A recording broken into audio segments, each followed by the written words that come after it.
열왕기상 2장 말씀입니다. 구약성경 511면입니다.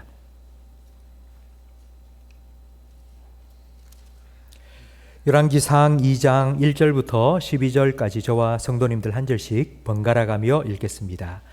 다윗이 죽을 날이 임박하매 그의 아들 솔로몬에게 명령하여 이르되 내가 이제 세상 모든 사람이 가는 길로 가게 되었노니 너는 힘써 대장부가 되고 내 하나님 여호와의 명령을 지켜 그 길로 행하여 그 법률과 계명과 율례와 증거를 모세의 율법에 기록된 대로 지키라. 그리하면 내가 무엇을 하든지 어디로 가든지 형통할지라.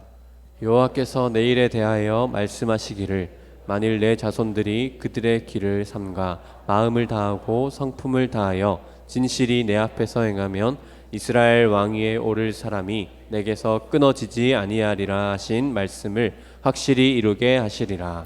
스루야의 아들 요압이 내게 행한 일 곧 이스라엘 군대의 두 사령관 넬의 아들 아브넬과 예델의 아들 아마사에게 행한 일을 내가 알거니와 그가 그들을 죽여 태평시대에 전쟁의 피를 흘리고 전쟁의 피를 자기의 허리에 띤 띠와 발에 신은 신에 묻혔으니 내 지혜대로 행하여 그의 백발이 평안히 수월에 내려가지 못하게 하라.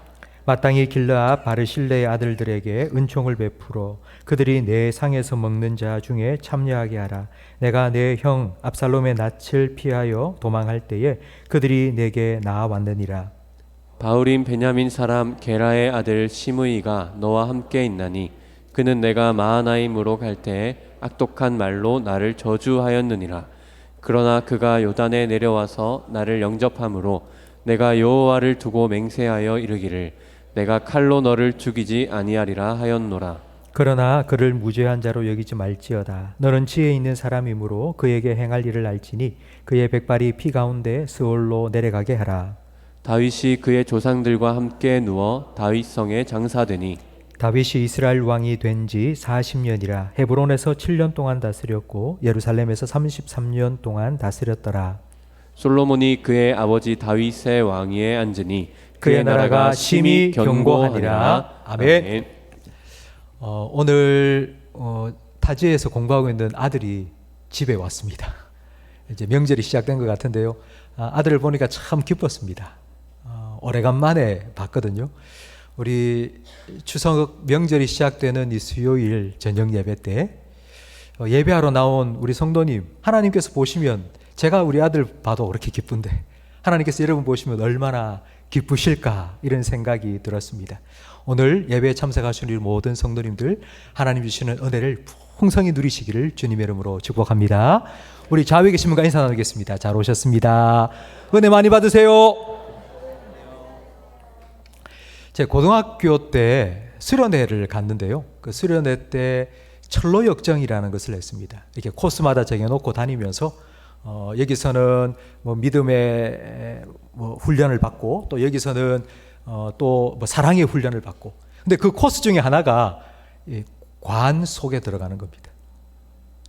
해보셨죠 그거? 예, 그 관 안에 들어가기 전에 조만한 책상 앞에 흰 종이가 있는데 그 유언을 쓰라는 거예요. 그래서 처음으로 태어나서 처음으로 유언이랍시고 적었는데 나중에 제가 그걸 읽어보니 유언이 아니고 반성문이더라고요. 앞으로는 이렇게 살지 않겠습니다. 이런 반성문을 제가 유언 대신에 쓴 것을 한번 읽은 기억이 납니다. 오늘 우리가 함께 나눌 말씀은 다윗의 유언입니다. 다윗은 자기의 뒤를 이어 왕이 될 솔로몬에게 유언을 남겼습니다. 솔로몬은 성경에 기록된 다윗의 아들 중에 10번째 아들입니다. 그러니까 이게 왕위의 계승자로 따지자면 솔로몬은 왕이 될 그런 순서가 아니었습니다. 더군다나 불륜녀죠. 밧세바와의 사이에서 태어난 아들이기도 합니다. 그럼에도 불구하고 왜 다윗은 자기의 왕위를 솔로몬에게 물려주었을까요? 솔로몬이 지혜가 있는 사람이기 때문에라고 아마 생각하실 텐데요. 솔로몬에게 하나님께서 지혜를 주신 건 왕이 되고 난 후입니다. 그래서 그가 지혜로웠기 때문에 왕이 된 건 아닙니다. 왜 다윗이 솔로몬을 자기의 후계자로 세웠는지는 역대상 29장 23절 말씀에 보면 나오는데요. 함께 화면을 보며 읽겠습니다. 솔로몬이 여호와께서 주신 왕위에 앉아 아버지 다윗을 이어 왕이 되어 형통하니. 솔로몬이 왕이 된 건 하나님께서 그를 왕으로 세우셨기 때문입니다. 근데 왜 하나님께서는 솔로몬을 왕으로 택하셨을까요? 성경을 읽어보면 하나님께서 솔로몬을 왕으로 택하신 이유가 전혀 기록되어 있지 않습니다. 하나님께서 왜 솔로몬을 택했는지, 솔로몬의 무엇이 좋으셔서 왕으로 택하였는지 나오지 않습니다. 하나님께서 선택하신 건 바로 이와 같습니다. 아무런 조건이 없습니다. 우리가 뭘 잘했기 때문에, 우리가 뭘 대단한 일을 했기 때문에, 그럴 능력이 있는 사람이기 때문에 하나님께서 선택하신 게 아니라 하나님께서는 그냥 무조건적으로 선택하시고요. 선택하신 그 사람을 하나님께서 택하신 사람답게 만들어 가십니다. 그런데 사람들은 그걸 알 리가 없죠. 그래서 아도니아가 내가 왕이다 라고 말했을 때 사람들은 자기 눈에 보기에 왕과 같은 사람이다, 왕이 될 만한 제목이다 생각하며 그를 따랐습니다. 이런 우여곡절 끝에 솔로몬이 왕이 되었고, 왕이 된 지 얼마 되지 않아서 다윗이 임종을 맡게 되었습니다. 그러면서 오늘 이제 유언을 남기는데요. 오늘 본문 1절과 2절 말씀을 다시 한번 화면을 보면서 읽어보겠습니다. 다윗이 죽을 날이 임박하매 그의 아들 솔로몬에게 명령하여 이르되 내가 이제 세상 모든 사람이 가는 길로 가게 되었노니 너는 힘써 대장부가 되고. 다윗이 유언하는 이 말을 한번 들어보세요. 내가 이제 세상 모든 사람이 가는 길로 가게 되었다. 이제 이 말을 읽어보니 마음속에 뭔가 좀 인간의 인생의 유한함이 느껴집니다. 유한하다는 말은 시작이 있고 끝이 있다는 뜻입니다. 모든 사람은 이 땅에 태어나 살다가 죽습니다. 우리 인생의 연한은 우리가 정할 수 없습니다. 그건 하나님께서 정하시는 거죠. 생명을 주시는 분은 하나님이시고 그 생명의 주관자도 하나님이십니다. 하나님께서 우리에게 생명을 주셔서 이 땅에 태어나게 하신 데에는 분명한 목적이 있습니다. 그러니까 아이들 중에는 부모님이 계획하지 않았는데도 태어난 아이들이 있죠. 그런 말 하지 않습니까? 전혀 난 계획하지 않았는데 태어났다. 그렇게 태어난 아이가 있을 줄 몰라도 하나님이 계획하시지 않은 사람은 이 땅에 단 한 사람도 없습니다. 하나님께서 이 땅에 생명을 주시고 보냈다면 반드시 하나님이 목적을 가지시고 그 사람을 이 땅에 보내신 겁니다. 이 땅에 있는 어느 누구도, 지금 이 자리에 있는 어느 누구도 그냥 나는 우연히 이 땅에 태어났어. 아니요, 그렇지 않습니다. 하나님께서 여러분을 이 땅에 보내실 때는 반드시 하나님의 특별한 목적이 있기 때문에 여러분을 보내신 겁니다. 인생의 목적은 우리 개인의 성공이나 행복의 차원을 넘어섭니다. 그러니까 어떤 사람이 성공적인 사람이냐, 어떤 사람이 참 잘 산 사람이냐라고 할 때 우리는 저 사람이 참 성공했어, 저 사람이 돈을 많이 벌었어, 저 사람이 학벌이 좋아, 그러니까 그런 세상의 기준으로 그 사람의 성공 여부를 우리는 가늠합니다. 하지만 하나님은 그렇지 않습니다. 하나님 보시기에 성공한 인생, 하나님 보시기에 잘 산 인생은 개인의 성공과 행복에 달린 것이 아닙니다. 하나님의 목적대로 산 사람, 그 사람이 하나님 보시기엔 성공한 사람이고 잘 산 복된 인생입니다. 그렇다면 하나님께서 우리에게 주신 인생의 목적이 과연 무엇일까요?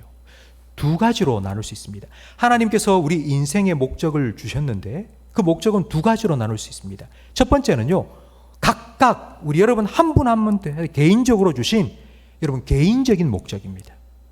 이 개인적인 목적은 남자 아니면 여자, 그리고 또 아니면 직업이나 은사나 이것 따라서 모든 사람이 다 다릅니다. 똑같은 게 아니라 다 다릅니다. 어떤 분은 회사원이 되기도 하고요, 어떤 사람은 목사가 되기도 하고요, 또 어떤 분은 교사가 되기도 하고요. 각각 하나님께서 주신 은사에 따라서 하나님 부르신 목적이 다 다르죠. 그건 첫 번째 목적이고요. 두 번째는 공통적인 목적이 있습니다. 이 공통적인 목적은 하나님의 구원받은 하나님의 백성으로서 이 땅에 공통적인 목적이 있다는 겁니다. 그걸 우리는 흔히 이렇게 말하죠. 우리는 하나님 영광을 위하여 산다, 그리고 하나님의 기쁨을 위하여 살아간다 라고 우리는 흔히 말합니다. 우리가 하나님의 백성으로서 하나님께서 주신 이 땅에서 어떻게 살아라 하는 그 목적대로 살기 위해서는 우리는 하나님께서 우리에게 주신 우리 인생의 목적을 기록해 놓은 인생 사용 설명서인 성경을 읽어야 됩니다. 성경 말씀은 우리에게 생명을 주시고 우리에게 이 땅에 살 수 있도록 보내주신 하나님께서 우리에게 주신 그 목적이 기록되어 있는 책입니다. 그래서 오늘 다윗의 유언 3절 말씀에 보면 솔로몬에게 이렇게 말합니다. 너는 하나님의 말씀을 지켜 행해라. 하나님 말씀에 순종해라.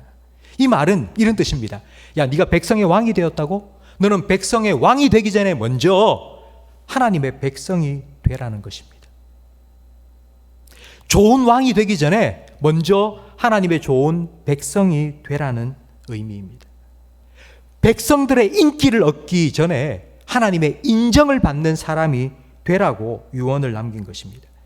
이스라엘의 첫 번째 왕인 사울 왕이 실패한 이유가 바로 이것이죠. 사울이 아말렉과 전쟁을 앞두고 있었습니다. 하나님께서는 아말렉을 너의 손에 붙이겠다 약속해 주시면서 한 가지 명령을 내리셨죠. 절대로 아말렉을 쳐서 전리품을 취하지 마라. 하나도 남김없이 모든 것을 다 진멸해라 명령하셨습니다. 그런데 사울과 그의 백성은 자기 눈에 보기에 좋은 것, 기름진 것을 죽이지 않고 다 살려두고 남겼습니다. 하나님께서는 사무엘을 통해 사울 왕에게 이렇게 책망하셨죠. 순종이 제사보다 낫다.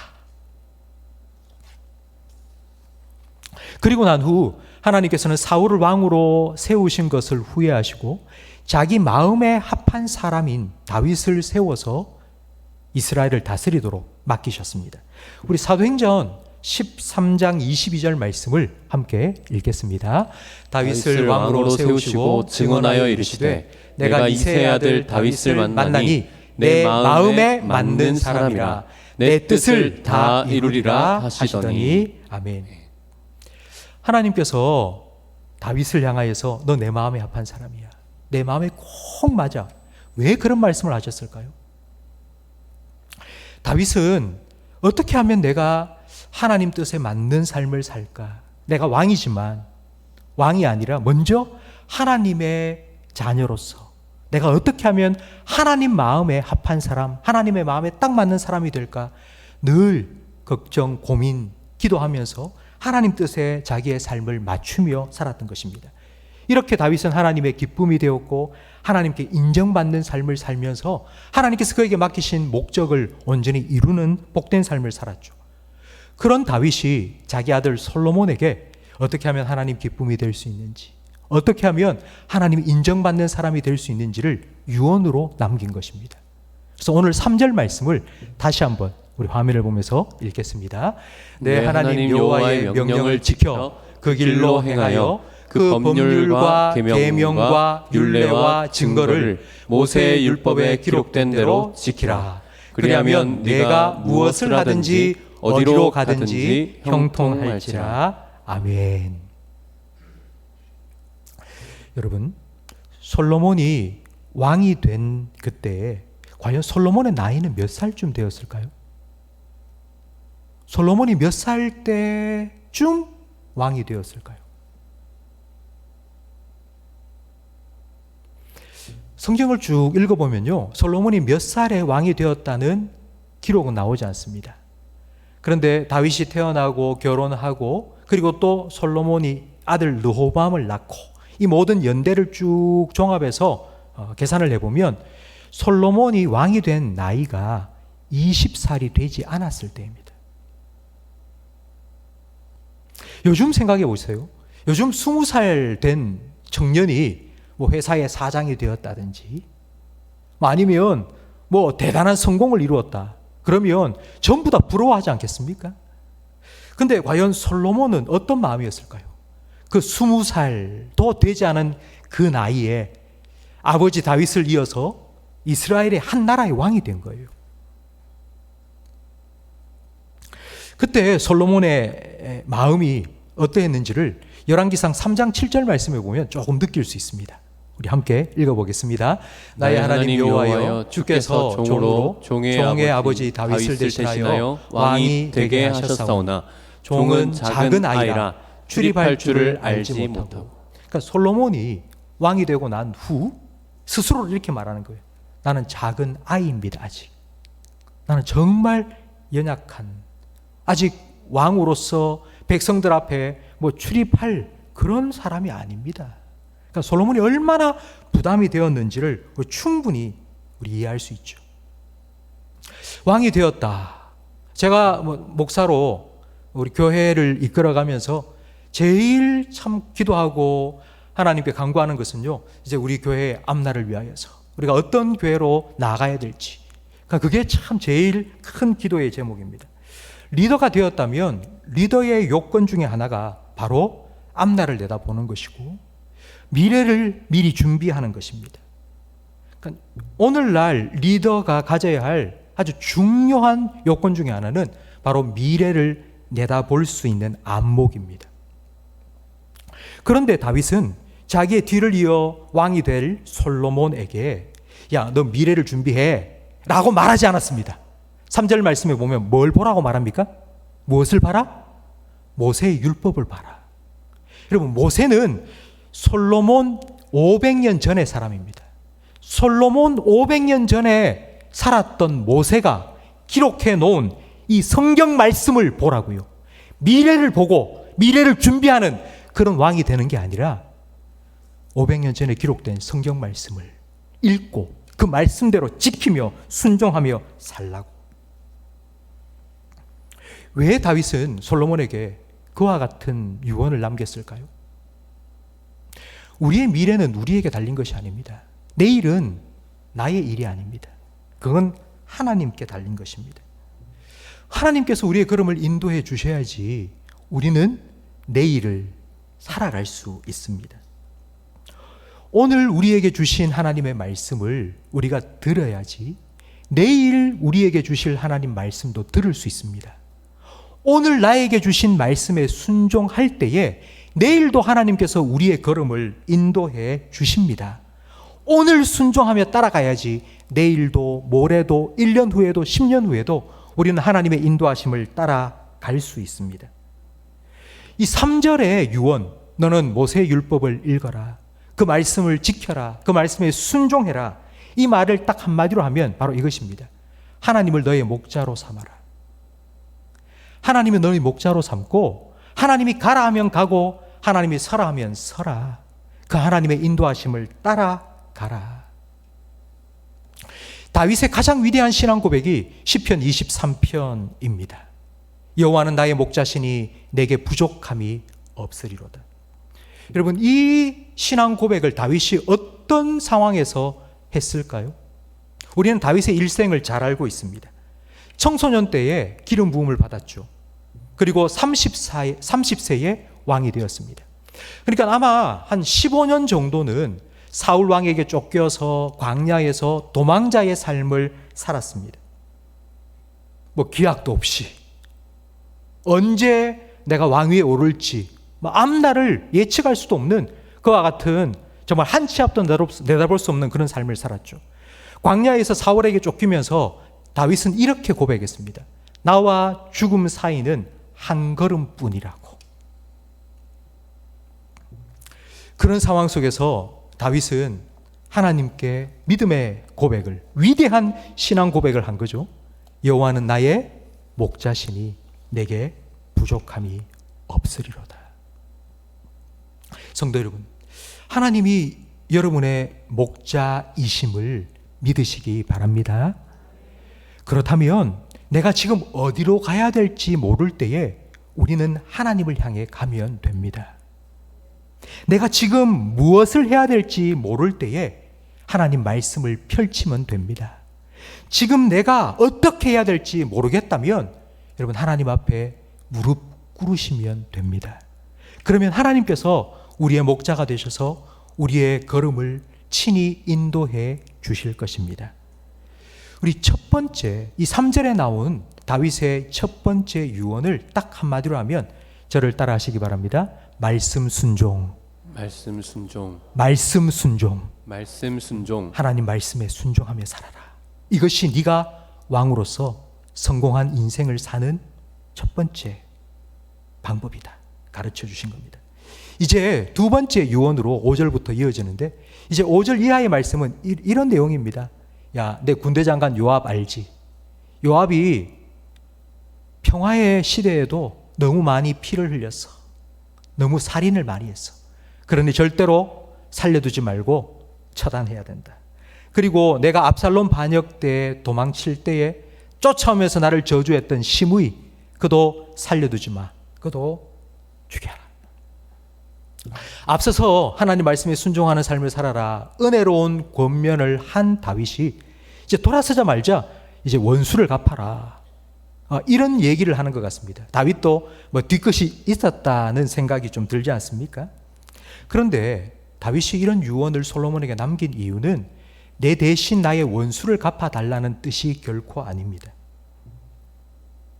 이런 유언을 남긴 이유는 죄의 결과가 무엇인지를 정확하게 깨닫도록 하기 위함입니다.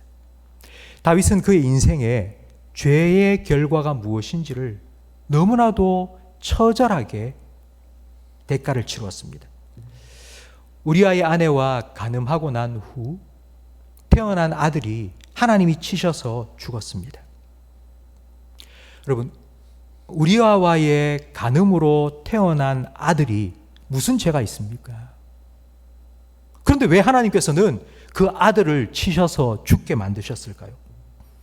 잘못은 다윗이 했는데 다윗을 죽인 게 아니라 왜 죄 없는 그 아이를 하나님께서는 죽이신 걸까요? 사무엘하 12장 13절 말씀을 함께 읽어보겠습니다. 다윗이 나단에게 이르되 내가 여호와께 죄를 범하였노라 하며 나단이 다윗에게 말하되 여호와께서도 당신의 죄를 사하셨나니 당신이 죽지 아니하려니와 이 일로 말미암아 여호와의 원수가 크게 비방할 거리를 얻게 하였으니 당신이 낳은 아이가 반드시 죽으리이다. 다윗이 죄를 지었습니다. 죽어 마땅한 죄입니다. 그러나 하나님께 진심으로 회개했습니다. 하나님께서는 그 회개를 받으시고 다윗을 용서해 주셨죠. 죽이지 않으셨습니다. 그런데 그 다음 말씀을 보면요, 이 일로 말미암아 여호와의 원수가 크게 비방할 거리를 얻었다고 말씀합니다. 여호와의 원수가 크게 비방할 거리를 얻었다, 이 말은요, 만약 이 아이가 계속하여 살아간다면 이 아이가 평생의 원수의 비방거리가 되어 살아간다는 의미입니다. 그러니까 다윗이 이 아이를 볼 때마다 내가 죄를 지어서 난 아이인데, 죄책감이 계속하여 그의 마음속에서 끊임없이 일어나게 될 거고요. 그것 때문에 하나님과의 관계가 가까워지기는커녕 또 멀어지고 또 멀어질 수 있으니까 하나님께서는 그 아이의 생명을 취하여 가신 것입니다. 우리아의 아내와의 불륜 사이에 태어난 아기는 죽었습니다.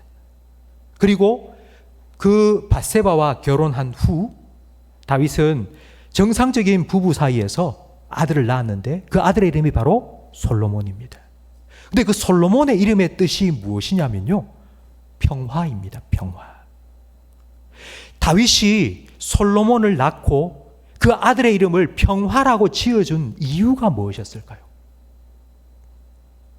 다윗은 정말 파란만장한 인생을 살았습니다. 사울 왕에게 쫓기는 삶을 살았고요. 이제 왕이 되어서 조금 편하다 싶을 그때에 그만 우리아의 아내와 간음하고 죄의 너무나도 처절한 대가를 지불하는 삶을 살았던 것입니다. 그래서 자기 아들의 이름을 솔로몬 평화라고 지은 것입니다. 아들아, 너의 삶에는 하나님 평강이 임하기를 원한다고. 성도 여러분, 우리도 이 땅을 살아가면서 하나님 주시는 평화를 누리기 원합니다. 이 평강, 이 샬롬이라는 건요, 하나님과 나와의 관계가 아주 잘 형성되어 있는 상태를 의미합니다. 그 관계가 깨어지는 걸, 하나님과의 관계가 딱 깨어지는 순간 우리는 평강을 잃어버립니다. 시편 66편 18절 말씀을 우리 함께 읽어보겠습니다. 내가 내 마음에 죄악을 품었더라면 주께서 듣지 아니하시리라. 이 죄가 하나님과 나 사이의 관계를 깨뜨리는 거예요. 죄가 하나님과 나 사이의 관계를 딱 깨뜨린다는 말을 시편 66편 18절에는요, 하나님과 나 사이에 담이 탁 서버린다는 거예요. 그러니까 아무리 하나님께 기도해도 내 마음이 너무 답답한 거예요. 하나님께 나와서 기도하는데도 이게 하나님과의 이렇게 교제가 안 되는 것 같은 거예요. 가슴이 답답한 거예요. 뭔가 영적으로 체한 것 같은 거예요. 하나님과 관계가 확 막혀 있는 거예요. 여러분, 이 죄를 처리해야지만이 평강이 우리에게 임합니다. 바로 이것이 5절 말씀 이하에 다윗이 솔로몬에게 두 번째의 유언으로 준 유언의 의미입니다. 죄를 처리하라고. 이 땅에 네가, 솔로몬이 평화의 왕으로 네가 이 땅에 하나님의 샬롬을 온전히 이루는 그런 왕이 되기 위해서는 이 땅에 있는 죄를 다 처리하라고. 피 흘린 죄를 처리하고 왕을 저주한 죄도 너가 다 처벌하라고. 그리고 오늘 본문 12절 말씀에 보면 아버지의 유언대로 그 모든 죄의 처벌을 다 하고 난 후에 그의 나라가 심히 견고하니라 라고 기록되어 있습니다. 그러니까 솔로몬이 다스리는 나라에 샬롬이 임한 것이죠. 성도 여러분, 우리도 하나님과 샬롬의 관계를 누리며 살고 싶습니다. 그런데 이 관계를 자꾸 깨뜨리는 게 우리에게 있어요. 그게 바로 죄입니다. 죄는 우리의 평강을 깨뜨립니다. 하나님과의 관계를 깨뜨립니다. 하나님과 우리 사이를 끊습니다. 기도가 막히게 하고, 그리고 영적으로 답답함을 느끼게 만듭니다. 그리고 사람과 사람 사이도 끊어버립니다. 미움과 다툼, 시기, 질투가 계속하여 우리 가운데 담처럼 세워지게 만들죠. 이런 죄로 인하여서 뒤죽박죽되고 관계가 끊어지고 힘든 이 마음에, 우리 마음에 참된 평강, 참된 샬롬을 주실 평강의 왕이 바로 예수 그리스도이십니다. 예수님께서 우리의 죄를 십자가 위에서 다 사하시고 우리를 용서해 주셨기 때문에 우리는 그 은혜를 힘입어 다시 은혜의 보좌 앞에 나아가 하나님의 은혜를 덧입고 하나님으로 다시 회복되어서, 그 은혜로 회복되어서 우리가 다시 하나님의 자녀로 살아갈 수 있는 새로운 기회를 우리는 얻게 됩니다. 그렇기 때문에 우리가 이 평강을 계속하여 누리기 위해서는 우리는 예수님 안에 머물러야 합니다. 우리는 주님이 주시는 은혜 안에 거해야 합니다. 우리는 날마다 은혜를 사모해야 되고 은혜를 간구해야 합니다. 만약에 예수님이 계시지 않는다면, 예수님이 아니라면 우리는 소망 없는 죄인일 뿐입니다. 우리는 이런 생각을 하죠. 나는 원래 말씀대로 순종하며 잘 살았는데 한 번 실수해서 죄를 지었다.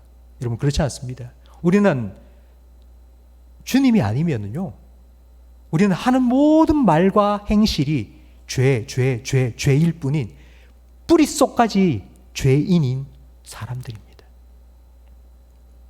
주님을 떠나면, 우리가 예수님을 떠나면 우리는 심판받을 죄인일 뿐입니다.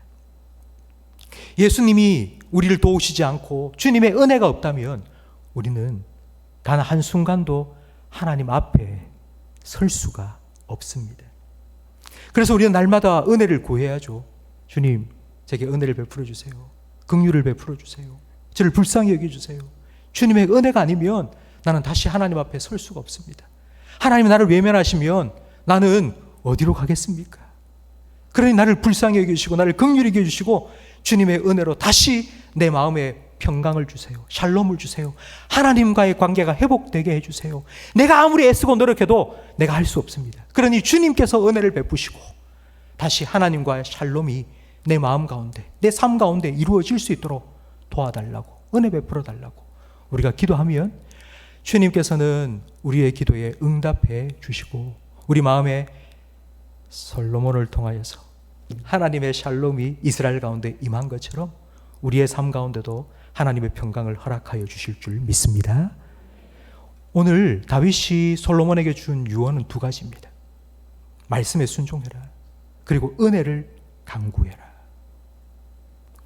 네가 말씀 순종하고 은혜를 강구하며 살면 하나님과 너 사이에 막힌 것이 없이 하나님이 주시는 은혜를 네가 힘입게 될 것이고, 그 은혜로 인하여서 하나님 너에게 맡기신 왕의 사명을 너는 넉넉히 나처럼 감당하게 될 것이라고 다윗은 솔로몬에게 자기의 삶을 가지고 유언을 남겨준 것입니다. 성도 여러분, 하나님 말씀에 순종하시는 삶을 살아가시기를 축복합니다. 날마다 하나님의 은혜를 구하며 살아가시기를 주님의 이름으로 축원합니다.